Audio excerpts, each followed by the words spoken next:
What we see here is not luck that the numbers are down, not just chance. It is a really intentional strategy.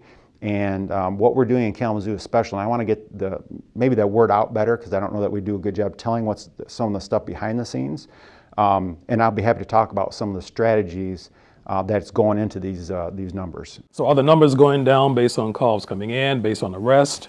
How would you describe that? So when someone calls and reports a crime, and we send an officer, and the officer determines, yes, a crime was committed, and writes a criminal report, that generates a case number and a code. That's how we track. That's how all departments do it. And that's why I think if you look at numbers across the state, it's really hard, and they warn you in uniform crime reporting that you really shouldn't get into the habit of comparing cities over cities, because there's some areas where crime is very underreported.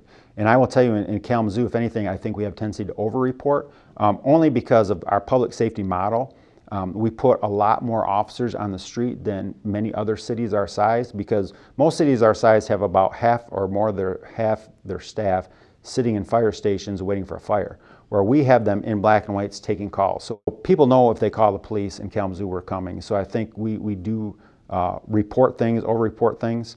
But also, so with that being said, so is what you look at really is on your violent crime is where's your homicides, because it's really difficult to underreport or overreport a homicide, right? Because you have a victim, you have a body.